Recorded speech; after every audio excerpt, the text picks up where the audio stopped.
What's up, everybody? Welcome to Mongols. This is our prediction show where we're going to try to figure out what we might end up seeing today as the Hounds travel to Charleston to take on the Battery. I am Mike Sparks. Joining me is Justin Ashcraft. Justin, how are you, my friend? I am doing well. Yeah, it's been a good couple of weeks, good week this week, and I'm excited for this weekend and getting to watch some good soccer. And so, yeah, I'm ready to go for this weekend. It's been a good week. Yeah, agreed. I don't know if I'm just like getting to that point as a soccer fan where I just enjoy watching good soccer. But like this week, Villa played PSG in the Champions League, and they lost 3-1 at PSG. But I there were moments that I just sat there and went, "Wow, PSG are playing so good." Like just even to watch and appreciate what I was seeing, even though it was against my team, and even in prepping for the show watching moments from the Battery game where they played Tampa. There were moments in that game where I was like, wow, that was a really good move. Like that, they did really well. So like, hopefully I'm not losing a bit of my edge there, but yeah, I do think we're going to see some good soccer this weekend for sure. Yes, yes. Um, let's get into the news. So, literally 20 minutes before we recorded this, I know this drops on Saturday morning. 20 minutes before we recorded this, the news item I had was not a lot of news from the Hounds this week, and then they dropped the news that they signed a new defender. I believe you pronounce his name Guillaume, and then I don't know how you say his last name, Vactor. I'm sure I'm butchering that. Um, he is from France. He is a defender. The quote from Bob is that Guy is a physical defender who excels in one-on-one situations. He also reads the game well and makes good decisions on the ball. We are glad to have him in Pittsburgh, and he'll be a good addition to our team. First of all, just like we track other stats, I think we should start tracking what Bob says about players, because I feel like at times they literally just copy and paste. Like whether he says it for real or not, I don't know. Um, but Guy is apparently, like I said, he's from Paris. It's a 1-year deal with an option, and he is a first-year pro out of UConn. Justin, thoughts on Guillaume? Yeah. Well, first of all, do your thought about Bob's quote. I think Scott Gibson made the exact same quote about Natalia Desora, who they signed yesterday. And so, do they actually just have like a press release quote that's not actually real? Who knows? I don't know. Yeah, no, I feel like we needed a defender. We needed a center back, just for depth purposes, and Bob likes first year defenders coming out of college that he can mold a little bit and figure that out too. And so I like the move. I think it's a good thought. And yeah, we'll see we'll see how much he plays, how much he starts, all that kind of stuff. But definitely felt like we needed a little bit of depth along the back line that way. So feel like it's a good move. Yeah, agreed. Whether or not, some people were speculating that Kenny retiring sort of opened the deal for us to make this move. I think in that case, losing a midfielder for a center back was probably the right direction, because I agree with you. We definitely feel light in that area. So I think I'm okay with this. But to your point, we will see how much he plays and what kind of impact he can make. Hopefully a lot. Other Hounds news, and then I do want to talk some Riveter stuff, because I know you've been doing some digging on that end. We did catch up with Jackson Walty this week during our pregame episode. It was a lot of fun. I don't know if you got a chance to catch it or if you had any thoughts from that conversation. Yeah, I thought it was good. I thought it was fun to hear his view on the midfield, and just how the rotation that happens in the midst of a game, and how him dropping back allows other guys to push forward and all that kind of stuff. And then I like the fact that he's owning his role as a defensive midfielder. I heard I saw a random Instagram post of a coach talking about how, like, if you want to make it big in soccer, like if you truly actually want to be a defender, that's the easiest route to go. Because there's not many players who actually want to be a defender. Everybody wants to be the guy scoring goals. And it feels like Jackson's pretty comfortable with, like, hey, I'm not going to score a lot of goals, and that's okay with me. I want to contribute to the team and help the team, and I like that selfless attitude. And then even him just pumping up, DG and Robbie and others, saying like, yeah, they're better offensively than I am. I feel like that shows some signs of a good culture in the locker room, that they're pumping each other up and not competing for laudits and all of that kind of stuff. So really good stuff from Jackson all across the board. Yeah, definitely enjoyed talking to him. That was the first time we had him on the show. I agree. I thought the stuff about the rotation was really interesting, not just in the sense that he was saying how if he drops into the back line, then that allows someone like Beto or Suber to step up, but also the point that he was making about if he drops into that space, then that makes more room available for other guys in the midfield to fill into. Which, so when you're looking at sort of that rotation, that's the other bit of it, right? You might be moving somewhere, but that's actually making more space for a Robbie or a Sample or a Griffin to then occupy and then progress even further forward. So really, really cool stuff. Really interesting chat. If you've missed it, go check it out. It's everywhere, YouTube, on the podcast stream, all of that. Jackson's really cool dude. We also have our 1 minute extra time challenge that we've been doing with the players. That's over on Substack, mongols.substack.com. Gives you a little bit more insight, rapid fire questions. I think Jackson got through 10. The record is still 13, set by Sabrina and Augie, which we have not released Augie's. Maybe at some point we can make that happen. There were some technical issues there, but yeah, great stuff from them. Let's talk Riveters. Justin, you've started doing some digging. I know some other people have been doing some digging as well to try to get your head around.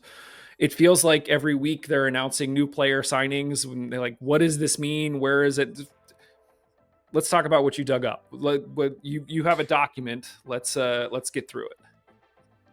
Yeah, at some point I'll probably make this document public, and I don't want to like go through every name individually, probably in this environment. But I think it was fun. You know, I think a lot of times when in the Riverhounds preseason articles, when they make a signing, there's usually like a recap at the bottom of the article that's like, hey, here's who they're joining on the roster.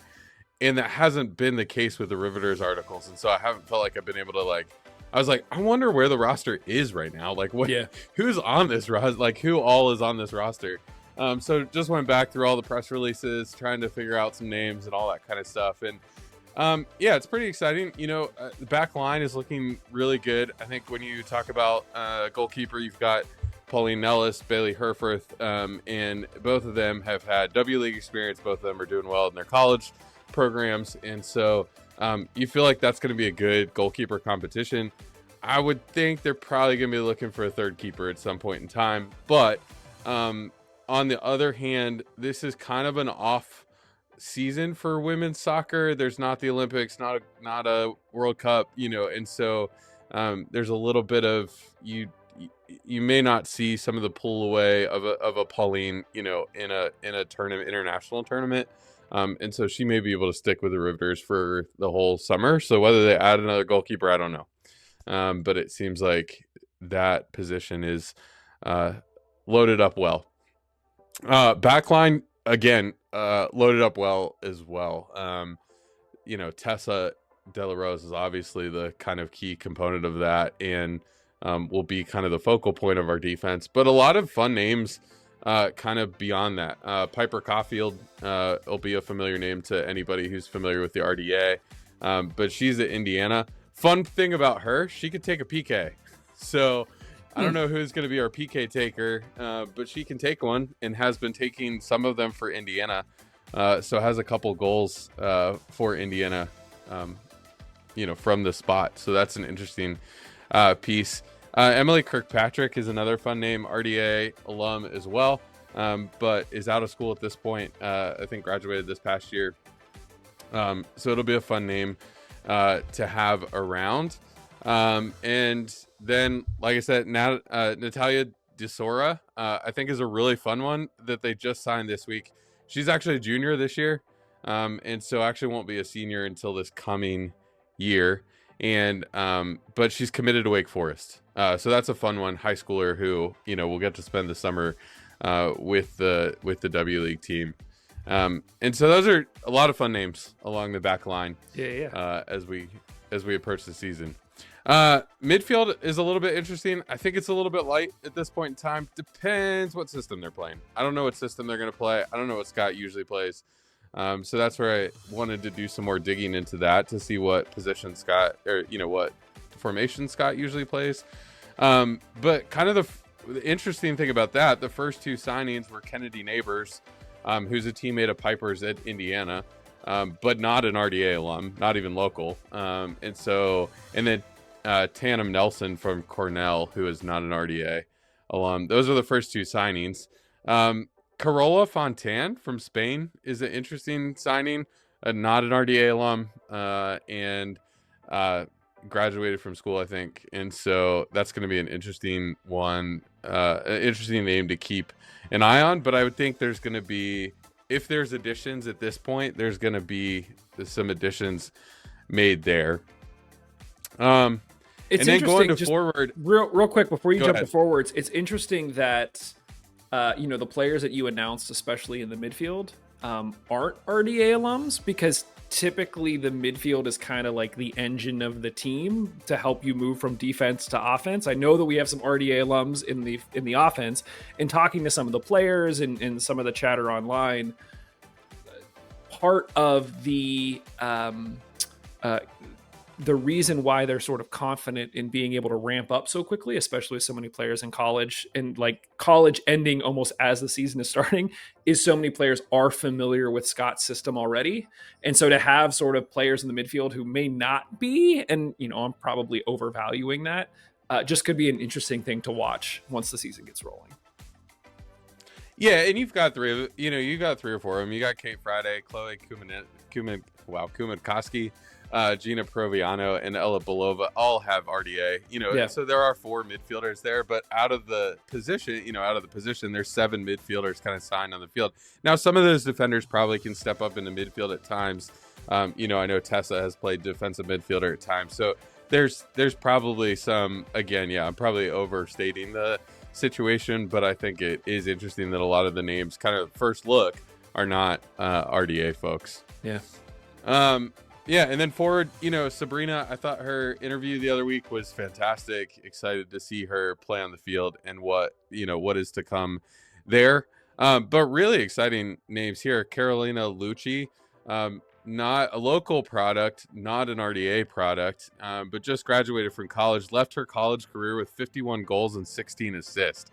That's some numbers that she's putting up. And so that's a fun one.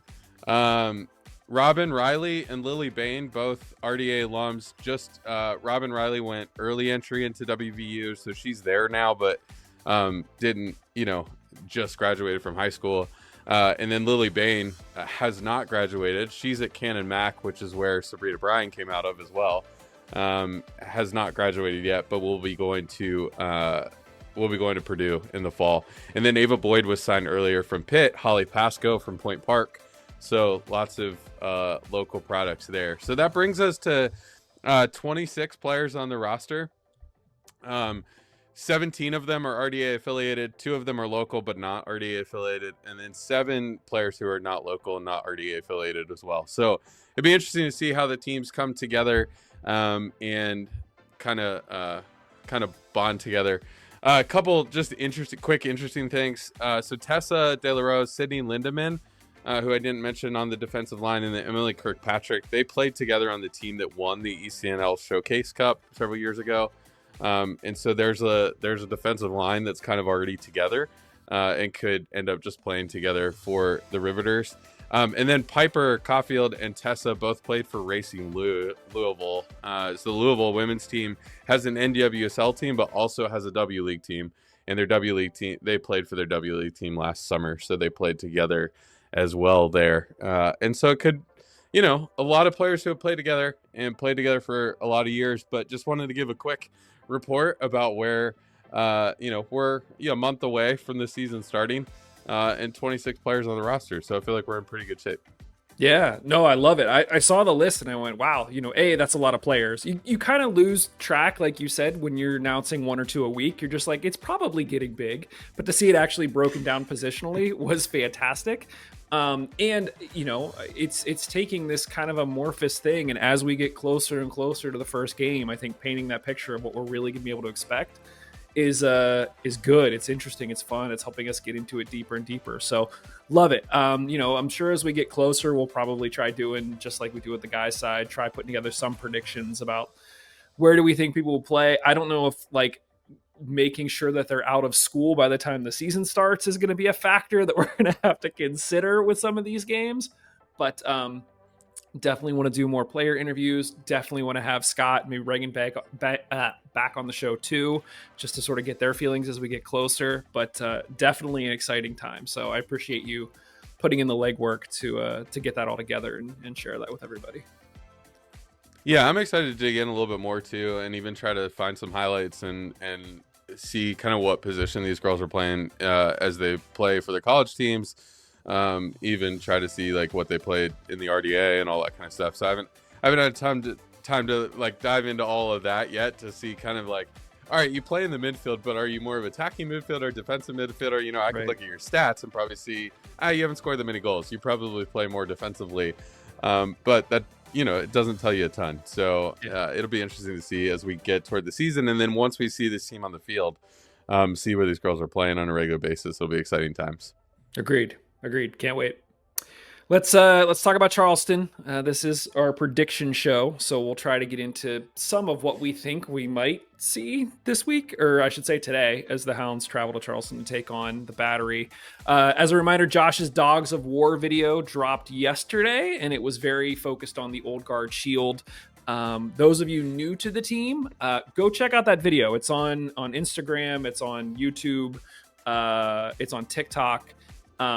It gives you a really good background of what the Old Guard Shield is and where it came from and why it's important. I'm not going to rehash it here because I think Josh does a much better job than I ever could. So go check out that video. In terms of Charleston themselves, their season has not started off easy. If you actually look at their schedule, they lost 2-1 against Louisville at home. They then beat Rhode Island 2-0 at home. They then lost 2-1 to North Carolina, and then they beat the Rowdies 2-1 at home. So in terms of teams that they're playing, Louisville, Rhode Island, North Carolina, Rowdies, those are all teams that have put in good seasons in the past, and you kind of expect them to be in the hunt for the playoffs this year. Coming out of that, they basically have a loss-win. So in theory, they should be due for a loss this weekend. But the other big thing that I took away from it was none of those games were blowouts. 2-1, 2-0, 2-1, 2-1. So all pretty close, low scoring. If you try to compare the Battery to the Hounds statistically over these last 4 games, they're pretty much the same. The biggest difference is that they've faced 14 shots and we've only faced 8. But still in that they've only conceded 5 goals in 4 games to our 3. So not a lot there. In terms of the players, notable players, their star player from last year, Nick Mechanic, he off to I won't say greener pastures, but just other pastures in the off season. But Cal Jennings has picked up right where Nick has left off. He has 4 goals in 4 games. The interesting thing is they have another striker, Matt Myers, who got his first minutes, came on and I think it was around a 60th minute sub in their most recent match against Tampa. His very first touch was a shot he put barely wide. He then scored, and he could have scored again, but he was barely offsides. So this guy looks to be legit, the real deal. He's a really good striker. It'll be interesting to see after getting 30 minutes in the last game, whether or not they don't play him more in this one. But that is one that the Hounds defense is definitely going to have to keep an eye on. Cal Jennings, his goal in this game was, in the last game, was a pen. It was kind of a soft pen, and he was kind of snippy about it after the fact. So just watch out for him. In addition to those guys, you know, Hounds favorite Nate DeSantos is still there, still holding things down in the back 3, doing really well. They also added our buddy Langston Blackstock in the offseason. He was not in the 18 against Tampa, so we'll see if we see him in the game today. I guess collectively, you know, the last stat is just collectively over those 4 games, they've made 100 more passes than we have, and their passing accuracy is 85% to our 80%. So what that tells me is that both teams really want to kind of keep possession, and so that could lead to an interesting dynamic. They've also taken 17 more shots than we have, which is roughly 4 more per game. So they're getting into positions where they're taking more shots, 4 more per game, and that's something that we're gonna have to adjust to as well. Before we get into anything else, is there anything from that, Justin, that you wanted to chime in on? No, I mean, I think it's interesting that they've scored 6 goals this season, and 4 of them have come from Jennings. It's like, all right, so if you shut him down, do you shut everything else down? You know, like, is he the linchpin of the attack? And if that's the case, we've had teams that way, that if you take the striker out of it, you take everything out of it. And so could that be the case? I think the passing accuracy thing is a little bit interesting. We had a conversation about, can you be too accurate in your passing? Does that mean you're not doing enough with the ball, taking enough risks, all that kind of stuff? But they have scored 6 goals in 4 games, so they're scoring too. So yeah, I mean, this is always a super tactical matchup, and so I don't think this tonight's matchup is going to be any different. Yeah. Question for you, because I know you sort of watch a lot of soccer and you like it from the statistical, analytical, what's going on the field side of things. Their coach is Ben Pierman, who has been around the league, has won a ton of stuff. For your money, is there a better coaching matchup in the East than Ben Pierman versus Bob Lilly? No, and I think and if you think about, Tampa, Louisville, Charleston, Pittsburgh, those 4 are just, every time those 4 teams meet in any combination of those teams, it's always just a knockdown, drag out, tactical battle. And so I really don't, you're not getting much better than that. And I think, between those 4 teams, it's like, all right, these are just hard games to win, no matter who you are and what kind of season the other team's having and all of that. So yeah, we looking at their system, it seems they tend to play a 3-4-3, and we've been rolling out kind of the consistent 4-2-3-1. Talk to Jackson a little bit about that as we sort of look at how we think the team might take the field. Does the fact that they're rolling a 3-4-3 impact who you think might be in the starting 11 for this team, for the Hounds? Not a ton. It actually, I think kind of what we talked about last week with Birmingham, thinking like, oh, Birmingham's going to come at us a little bit more. We're going to have the chance to attack more, all of that. I think it could be true in this game too, that though they want the ball, it doesn't seem like they are sitting back with the ball either. And so I think that could give us the chance to counter, could give us a chance to spring some stuff. So that could be interesting and a little bit different than what some other teams have done to us this season, or the way that other teams have played this season. And so I think it is going to be kind of a battle of who can get on top of the other team as far as field position, and can you kind of keep a team pinned in for a little while, because it seems like that's what both teams want to do. But if you do that, then that does leave you, if that attack ever gets broken, then it's like, oh, the other team could go on a counter pretty quickly. And so I don't think it changes the way you play too much. You could put on a couple more guys. Like, I think this is a game where you potentially could go with experience, that we could finally, that midfield, the attacking 3 could be a sample Mertz Griffin type thing, with Beto and Walte sitting behind them, and you kind of put as much experience on the field as you can. That could be a fun way to play this game. Yeah. But I also, it is like interesting thinking that there's a game coming on the back end of this on Tuesday. Like, how much do you put in this game, knowing you want to win that game on Tuesday? But I think it's an interesting matchup regardless. Yeah, no, I fully agree. I think what we'll be telling, or something that I'm going to be watching for specifically, is we're going to have an extra man in the midfield. So what does that mean? We'll have 5 in the midfield to their 4. So if we can somehow take advantage of things there. The other thing I'm really going to be watching for is Augie's runs, because with 3 in the back versus 4, in theory, there's a lot more space in between the defenders. And so if he can attack that space, there might be a lot of opportunity for us to play the ball in behind. And it might not even be him. It might be the second runner that's coming. So it might be a DG or a Mertz that can be really effective in this game and getting into those half spaces and making something happen. So just something to watch for. Yeah, it's kind of the same thing on the other end too. Like, defensively, you're 3-on-4 in the back. So will Biazzi and Atu have enough time? Like, will they be able to get up the field at all? Right. And if they can, that spells really good things for our attack, because then again, you're putting pressure on their back 7 to defend. But if they can't, then it may be hard. It is going to be playing a lot more centrally, and how can you move the ball through the midfield with short passes and those sorts of things to get into that space where you can spring an Augie or get a second runner. But our center backs are going to be it's like you're almost playing one-on-one at that point, and so it's like, can you make your defensive do well defensively?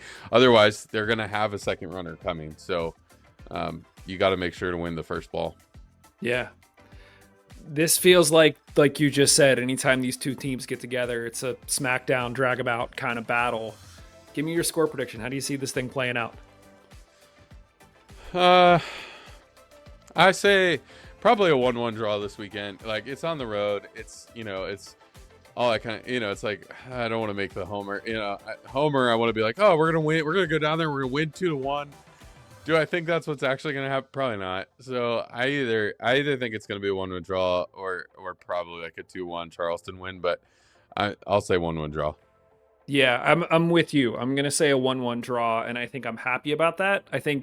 I almost think of these matches against some of these top teams almost like a two-legged thing. So if we can go down there and get the draw, and then when they come up the high mark, we take the win, then that feels like the win to me. So that's good. We come out a net positive 3 points over them in terms of the standings. So, we talked a little bit on the reaction show last week, which wasn't a reaction to anything because there wasn't a game, but you go to Charleston.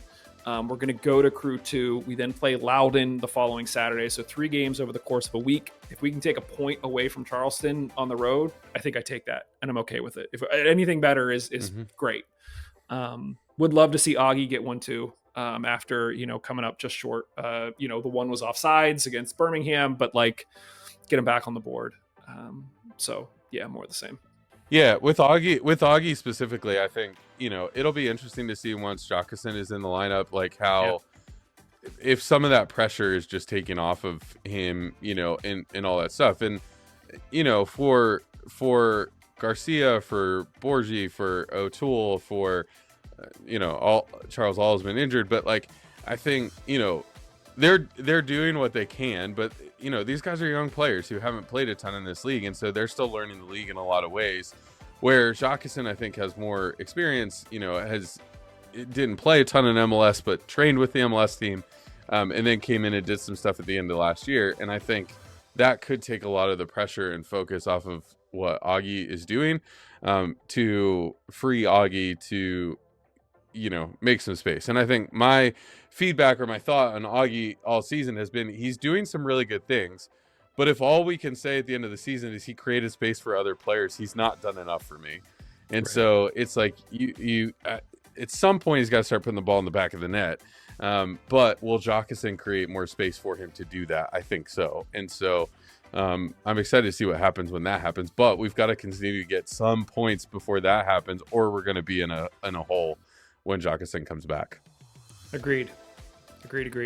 That is what we think. Let us know what you think. The game is at 7:30 p.m. The Steel Army are going to be having a watch party at the pitch on Butler Street.